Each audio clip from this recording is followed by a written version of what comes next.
तो बच्चों mental math कक्षा 10 का अगला पाठ कर लेते हैं। मैं हूं हरी सर और आप सभी बच्चे देख रहे हैं आपका अपना YouTube channel maths with Hari sir special Hindi medium के बच्चों के लिए। आइए करना शुरू करते हैं। देखो बच्चों, ये लिखा प्रश्न नंबर 46। क्या कहता है प्रश्न नंबर 46? देखो, एक बगीचे की लंबाई उसकी चौड़ाई से 12 मीटर अधिक है। अधिक क्या है? बगीचे की लंबाई। तो चौड़ाई नहीं मालूम है, एक तरीके से लंबाई हमें पता चल गया, तो हम लिख लेते हैं माना बगीचे की चौड़ाई x मीटर। ठीक है, माना बगीचे की चौड़ाई x मीटर मान लेते हैं। ठीक है, तो लंबाई क्या हो गई? लंबाई हो गई बच्चों 12 मीटर अधिक है ना, तो x जमा 12 इस तरीके से। अच्छा, आगे लिखा तथा इसका अर्ध परिमाप 60 मीटर है। अर्ध परिमाप, परिमाप क्या होता है? क्योंकि बगीचे में लंबाई चौड़ाई दी हुई है तो इसका मतलब आयत हो गई। तो आयत का परिमाप क्या होता है? 2 लंबाई जमा चौड़ाई, यही होता है। लेकिन अर्ध परिमाप दिया हुआ है, तो अर्ध परिमाप क्या होगा मैं यहाँ पर लिख देता हूँ। अर्ध परिमाप का मतलब है कि इस परिमाप को आधे से क्या कर देना? गुणा कर देना इस तरीके से। तो लंबाई जमा चौड़ाई ये आ गया बच्चों। ठीक है, अब 2 से 2 कट गया, 2 से 2 कट गया, तो लंबाई जमा चौड़ाई ये क्या है? अर्ध परिमाप है। तो आइए मैं इधर कर लेता हूँ। ठीक है, तो लंबाई क्या है? x जमा 12, चौड़ाई क्या है? x, तो ये क्या हो गया? अर्ध परिमाप। और दिया हुआ अर्ध परिमाप कितना? 60। तो इस तरीके से करेंगे। ठीक है, ये अब 1x और 1x कितना हो गया? 2x हो गया, जमा 12 है, एक बराबर के साथ से इधर आएगा तो घटा में आ जाएगा ये। ठीक है, अब बच्चों 2x बराबर 60 में से 12 घटा दो 48 आ गया। 2 से भाग दे तो 2 एकम 2, 2 दूनी 4, 2 चौक 8। तो x का मान क्या आ गया बच्चों? 24 आ गया। तो x का मान 24 आ गया। हमें क्या बताना? बगीचे की लंबाई बतानी है। ये तो x क्या है? चौड़ाई है, तो चौड़ाई तो पता लग गई 24 मीटर है। तो बगीचे की लंबाई क्या होगी? यहाँ पर मैं लिख देता हूँ, बगीचे की लंबाई बराबर x जमा 12 है ना, तो 24 जमा 12 इस तरीके से। तो कितना हो गया बच्चों? 4 और 2 6, 2 और 1 3, 36 मीटर हो गया बच्चों। तो ये प्रश्न आपका हल हो गया। आइए करते हैं प्रश्न नंबर 47। तो बच्चों ये रहा प्रश्न नंबर 47। प्रश्न नंबर 47 क्या कहता है? आइए इसको भी हल कर लेते हैं।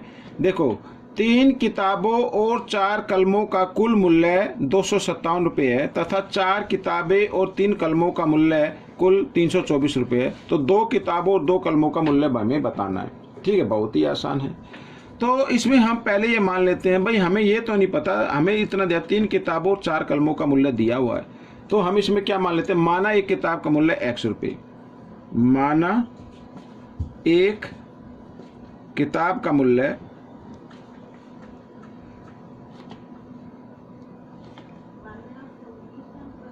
बराबर x रुपये। ठीक है, और एक कलम का मूल्य, एक कलम का मूल्य कितना मानेंगे? y रुपये मानेंगे। अब प्रश्नानुसार क्या कहता है ये देख लिख लेते हैं। प्रश्नानुसार बोलता है कि 3 किताबें, एक किताब x रुपये की आती है, तो 3 किताब कितने की आएंगी? 3x की आएंगी, गुणा कर देंगे, जमा एक कलम अगर y रुपये की आती है तो 4 कलम कितने की? 4y की आएंगी, और दोनों का मूल्य कितना आ रहा है? 257 आ रहा है इस तरीके से। ठीक है, अच्छा आगे क्या कहता है? तथा 4 किताबें, अब एक किताब का मूल्य, ये तो पहला समीकरण बन गया बच्चों। अब दूसरा भी बनाना है। 4 किताबें, एक किताब x रुपये की, तो 4 कितने की? 4x की आएंगी, जमा तो 3 कलमों, एक कलम y की तो 3 कलम 3y की, और दोनों मिलाकर कितने की आती है? 324 रुपये की आती हैं। ये दूसरा समीकरण हो गया। ठीक है, अब इस तरीके के जो प्रश्न होते हैं बच्चों, क्या करना है आपको?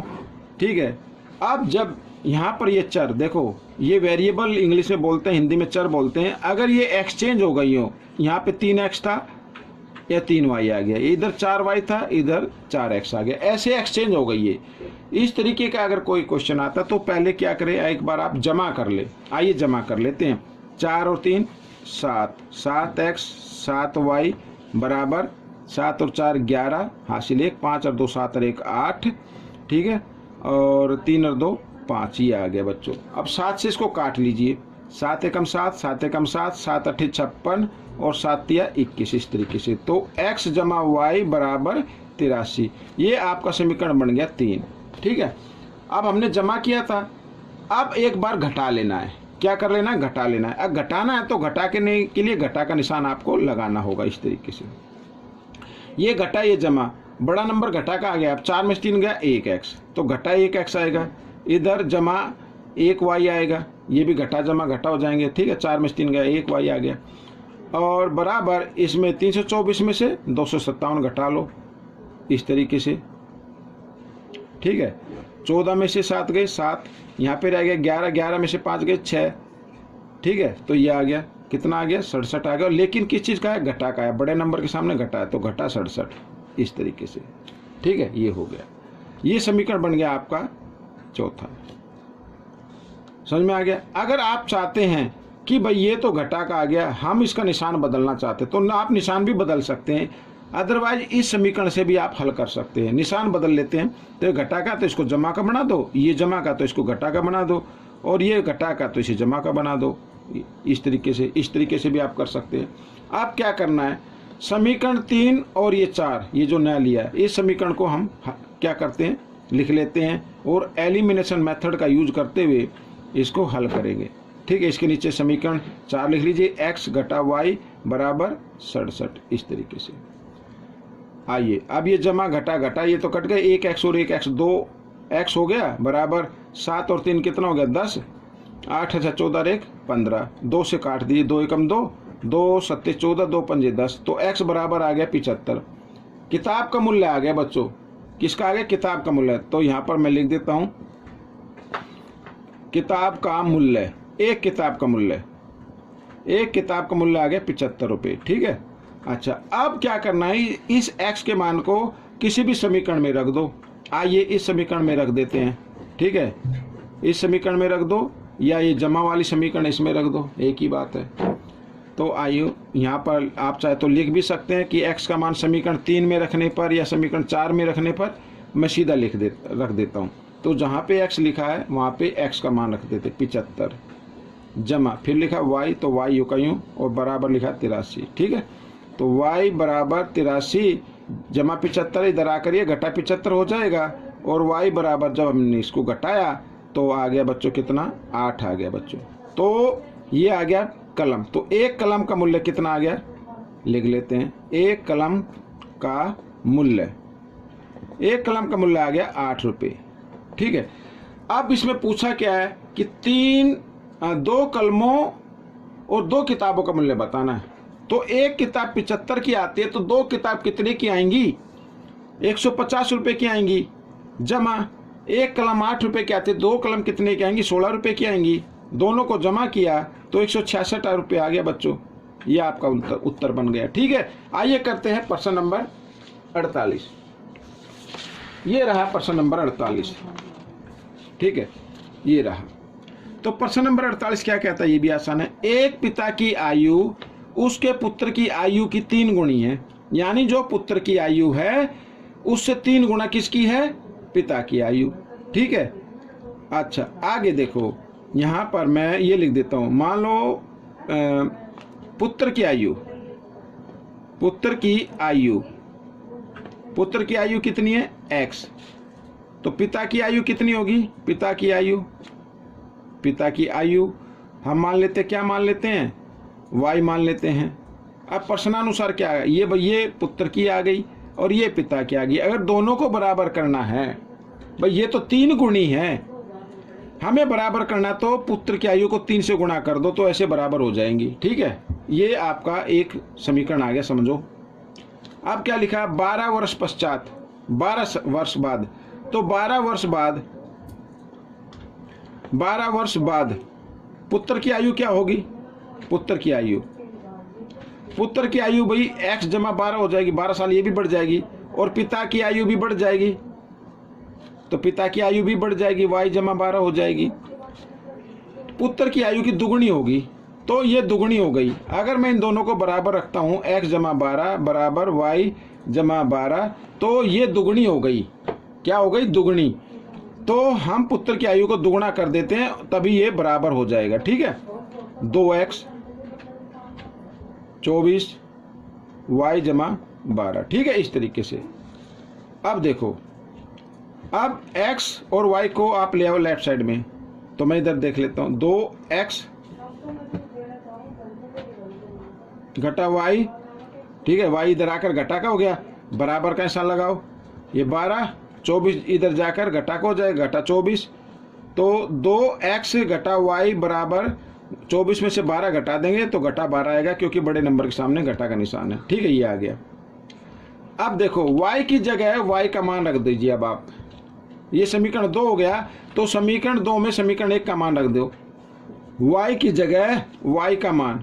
ठीक है, तो 2x घटा y की जगह y का मान, यानी 3x बराबर घटा 12। ये घटा जमा घटा, 3 में से 2 गए, घटा 1x आ गया, और घटा 12, घटा से घटा का निशान कट गया, x बराबर 12 आ गया। तो x क्या था? पुत्र की आयु। तो पुत्र की आयु तो आ गई बच्चों 12 वर्ष। पिता की आयु क्या? 3 गुणी है, तो 12 गुणा 3, 12 तिया 36, ये 36 वर्षीय आ गई पिता की आयु। ठीक है, ये आपका आंसर आ गया। तो प्रश्न नंबर 49 क्या कहता है? देखो, बहुत ही आसान है ये भी। दो संख्याएं 3:4 के अनुपात में हैं। यदि प्रत्येक संख्या में 8 जोड़ा जाता है तो उनका अनुपात 4:5 हो जाता है। ठीक है, तो मानो ये अनुपात में दी है ना संख्या, तो इनका हम क्या कर लेते हैं? माना पहली संख्या, माना पहली संख्या 3x, दूसरी संख्या, ठीक है, ये आप चाहो तो इसको x में ही मान सकते हो, x में ही मान सकते हो। तो संख्या का मान बताना है, तो 4x मान लेते हैं। अब अनुपात में लिखा प्रश्नानुसार, तो 3x बटे 4x, इस तरीके से दोनों में क्या कर दिया? प्रत्येक में 8 जोड़ दिया, ये जमा 8 कर दिया। तो अनुपात कितना हो गया? 4:5, यानी 4/5 हो गया। क्रॉस मल्टीप्लाई कर देनी है, 5 को 3 के साथ, 5 दिया 15x, 5 8 40, इस तरीके से बराबर का निशान। अब 4 को इस समीकरण के साथ गुणा कर देना, तो 4 चौक 16, 16x हो गया, 4 8 32 जमा 32 हो गया। अब x को ले आओ एक तरफ, 15x घटा 16x बराबर 32, और ये 40 जमा का है, इसको लेके आएंगे सीधे हाथ की तरफ, तो ये घटा का हो जाएगा। ठीक है, ये घटा जमा घटा, घटा 1x बचा, 16 में से 15 गए, 1 बचेगा, बड़े नंबर के सामने घटा इसलिए घटा का बचेगा, और बराबर इधर आ गया घटा 8। ठीक है, तो घटा से घटा का निशान कट गया, तो x का मान आ गया बच्चों। तो संख्या क्या हो गई? पहली संख्या, यानी ये जो पहली संख्या है ये क्या होगी? 3 गुणा x, x की जगह x का मान 8 दिया 24, पहली संख्या होगी 24। दूसरी संख्या क्या होगी? 4 लिखा है, 4 गुणा 8, तो 8 चौक 32, ये दूसरी संख्या हो गई। ये आपका उत्तर आ गया बच्चों। ठीक है, इस तरीके से आप चाहे तो लिख भी सकते हैं पहली संख्या, दूसरी संख्या। आइए करते हैं प्रश्न नंबर 50। ये रहा प्रश्न नंबर 50। ठीक है, क्या कहता है? देखो, ए और बी की मासिक आय 9:7 के अनुपात में है। ठीक है, तो हम क्या मान लेते हैं? ये आय है ना, माना ए की आय, यहीं पर पहले जितना पढ़ा उतना ही कर लेते। माना ए की आय, माना ए की आय 9x और बी की आय,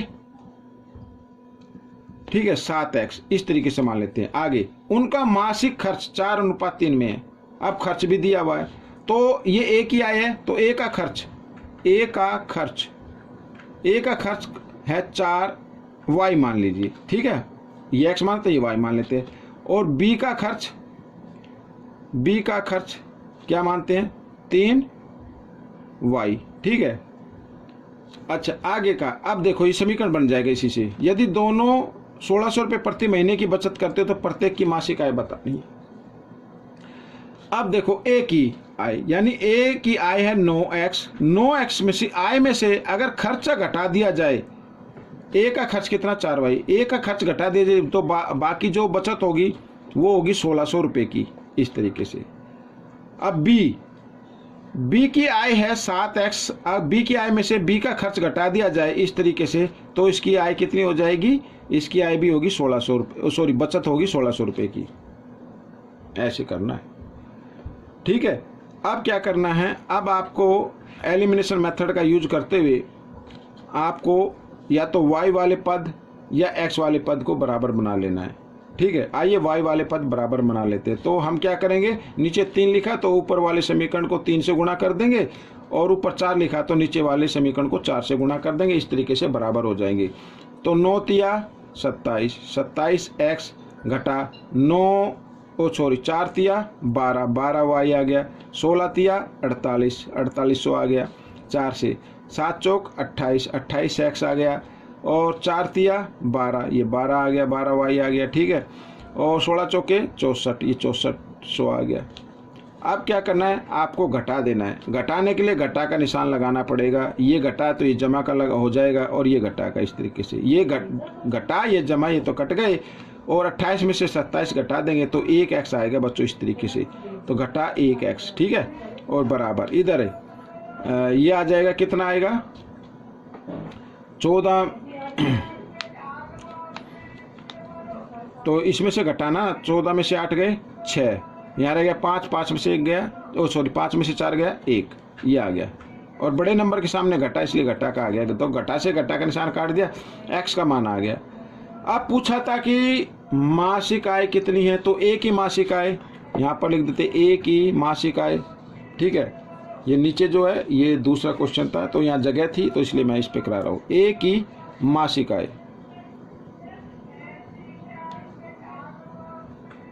ए की मासिक आय अनुपात कितना 9, तो 9 गुणा 1600, 16 निम्मा कितना होता है 144, और 2 जीरो तो 2 जीरो लगा दी। ये आ गए बच्चों ए की आय। बी की मासिक आय, ये भी निकाल लेते हैं। बी की मासिक आय अनुपात कितना 7 गुणा x, x का मान आया 1600, ये लिख देते हैं। तो 16 सत्ते कितना होता है 112, ये लिख देते हैं। 2 जीरो तो 2 जीरो लगा दीजिए। ये बच्चों ये आ गया, ठीक है। तो बच्चों ये क्वेश्चन आपका कंप्लीट हो गया है। आपको ये क्वेश्चन कैसा लगा मुझे ज़रूर बताएं। इसमें से सीखकर दूसरे बच्चों को ज़रूर सिखाना है। मिलेंगे हम अगले भाग पर, तब तक के लिए धन्यवाद।